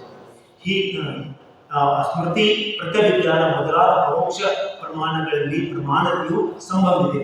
ಮತ್ತೊಂದು ಕಡೆಗೆ ಸರ್ವತಾ ಅಪೂರ್ವಾರ್ಥ ಗ್ರಾಹಿ ಎಂದು ಮನ್ನಿಸಿದ ಮೇಲೆ ದ್ವಿಚಂದ್ರಾಧಿಕ ಜ್ಞಾನವೂ ಕೂಡ ಸತ್ಯವಾಗಬಹುದಾಗಿದೆ. ಏಕೆಂದರೆ ಏಕಚಂದ್ರನಲ್ಲಿ ದ್ವಿಚಂದ್ರ ಜ್ಞಾನವಂತೂ ಅಪೂರ್ವ ವಿಷಯಗಳಾಗಿದೆ. ಈ ಪ್ರಕಾರ ಒಂದು ಮೊದಲೊಂದು ಉದಾಹರಣೆ ಕೊಡ್ತಾರೆ. ಸ್ಮೃತಿ ಪ್ರತ್ಯವಿಜ್ಞಾನ ಇವುಗಳ ಮುಖಾಂತರ ನಾವು ಯಾರನ್ನು ಓದಿರ್ತೀವಿ. ಬೆಳಗಾವದಲ್ಲಿ ಮನೆ ಸರ್ ಬಂದಿದ್ರು ಸರ್ ನೋಡಿದ್ದೀನಿ ನಾನು ನನ್ನ ಹತ್ರ ಬಂದು ನಾವು ಹತ್ರ ಕೂತು ನಾವು ಮಾತಾಡಿದ್ದೀವಿ ಎದ್ದು ಬಾದ್ರು ಎರಡನೇ ಸಲ ಬಂದಾಗ ನೆನಪಾಯ್ತು ಸರ್ ನಾನು ಏನು ನೋಡಿದ್ದೆ ಅವರು ಮನೆಯಲ್ಲಿ ಹೋಗಿ ನಾನು ತಿಂಡಿ ತಿಂದು ಬಂದಿದ್ದೆ ಆದರೆ ಮರ್ತು ಬಿಟ್ಟಿದ್ದೆ ಅಪೂರ್ವ ಈ ಪ್ರಕಾರ ಆ ನೋಡಿದ್ರೆ ಈಗ ಮತ್ತೊಂದು ಸದನ ಆಯಿತು ಅದೇ ಪ್ರಕಾರ ಚಂದ್ರಾಧಿಕರ ಜ್ಞಾನವೂ ಕೂಡ ಸತ್ಯವಾಗಬಹುದಾಗಿದೆ. ಏಕೆಂದರೆ ಈ ದ್ವಿಚಂದ್ರದ ಬಗ್ಗೆ ನಾವೇನು ಅಷ್ಟೊಂದು ಇದಿಲ್ಲ. ಕೇವಲ ಜ್ಞಾನ ಮತ್ತು ತ್ರಿಕಾಲವರ್ತಿ ದ್ರವ್ಯಗುಣ ಪರ್ಯಾಯಗಳನ್ನು ಒಂದು ಸಮಯದಲ್ಲೇ ವಿಷಯವನ್ನಾಗಿ ಮಾಡಿಕೊಂಡಿದೆ ಎಂದ ಮೇಲೆ ಉತ್ತರವರ್ತಿ ಜ್ಞಾನವು ಗ್ರಹಿತಗ್ರಾಹಿ ಆಯ್ತಲ್ಲವೇನು ಎಂದು ಹೇಳಿದರೆ ಅಲ್ಲ. ಪ್ರಥಮ ಸಮಯದಲ್ಲಿ ಯಾವ ಪರ್ಯಾಯಗಳನ್ನು ವರ್ತಮಾನ ಮತ್ತು ಭವಿಷ್ಯವತ್ತಾಗಿ ತಿಳಿಯುತ್ತಿತ್ತು ಅದು ಉತ್ತರ ಕಾಲದಲ್ಲಿ ಉತ್ತರವರ್ತಿಯನ್ನು ವರ್ತಮಾನ ಮತ್ತು ಪೂರ್ವವರ್ತಿ ವರ್ತಮಾನವನ್ನು ಭೂತಕಾಲದ ರೂಪದಲ್ಲಿ ತಿಳಿಯುತ್ತದೆ. ಅದರಿಂದ ಆ ಜ್ಞಾನವು ಗ್ರಹಿತಗ್ರಾಹಿ ಇಲ್ಲ. ವಸ್ತುವಿನ ಪರಿಣಾಮದ ಭೇದದಿಂದ ಜ್ಞಾನದಲ್ಲಿಯೂ ಅಪ್ರಮೇಯ ಭೇದವಾಗಿ ಹೋಗಿದೆ. ಈ ಕಾರಣದಿಂದ ಕೇವಲ ಜ್ಞಾನವು ಗ್ರಹಿತಗ್ರಾಹಿ ಆಗಿದೆ. ಇದರ ಬಗ್ಗೆ ಚರ್ಚೆ ಮಾಡಿದೆ ನಾವು. ವರ್ತಮಾನ ಭೂತದಲ್ಲಿ ಏನು ನಡೆದಿರೋ ಅದು ವರ್ತಮಾನದಲ್ಲಿ ಇರ್ತಾರೆ, ವರ್ತಮಾನ ಇರೋದು ಭವಿಷ್ಯದಲ್ಲಿ ಆಗತ್ತೆ. ಈ ಪ್ರಕಾರ ಕೇವಲ ಜ್ಞಾನ ಇದು ಗ್ರಹಿತಗ್ರಾಹಿ ಆಗಲ್ಲ, ಅಪಿಷ್ಟಕೇಶನ್ ಆಗಲ್ಲ. ವಸ್ತುವಿನ ಸಾಮಾನ್ಯ ವಿಷಯಾತ್ಮಕ ಅನೇಕ ಧರ್ಮಗಳಿರುತ್ತವೆ. ಅವುಗಳಲ್ಲಿ ಯಾವುದೇ ಗುಣ ಅಥವಾ ಧರ್ಮದ ವಿಷಯವು ಯಾವುದೋ ಪ್ರಮಾಣದಿಂದ ಆಗಿರುವುದರೂ ಬೇರೊಂದು ಗುಣ ಅಥವಾ ಅದರ ಬೇರೊಂದು ಪರ್ಯಾಯದ ಅಪೇಕ್ಷೆಯಿಂದ ಆ ವಸ್ತುವು ಎರಡನೇ ಪ್ರಮಾಣದ ಸಲುವಾಗಿ ಅಪೂರ್ವವಾಗಿ ಬೆಳೆಯುತ್ತದೆ. ಈ ಪ್ರಕಾರ ಒಂದು ವಸ್ತುವಿನ ಪ್ರಮಾಣ ಆಗಿದ್ದರೂ ಸಹ ಗುಣದಿಂದ ಅಥವಾ ಪರ್ಯಾಯದ ಬೇರೆಗೆ ನಾವು ಅದನ್ನು ಅಪೂರ್ವರ್ತಿಸುತ್ತೆ ಅಂತ ಹೇಳ್ಬೋದು. ಈ ಪ್ರಕಾರ ಇಂದು ನಾವು ಜ್ಞಾನದ ಲಕ್ಷಣ ನೋಡ್ತೀವಿ, ಆಮೇಲೆ ವ್ಯವಸಾಯದ ಲಕ್ಷಣ ನೋಡ್ತೀವಿ, ಆಮೇಲೆ ಅಪೂರ್ವಾರ್ಥ ಲಕ್ಷಣವನ್ನು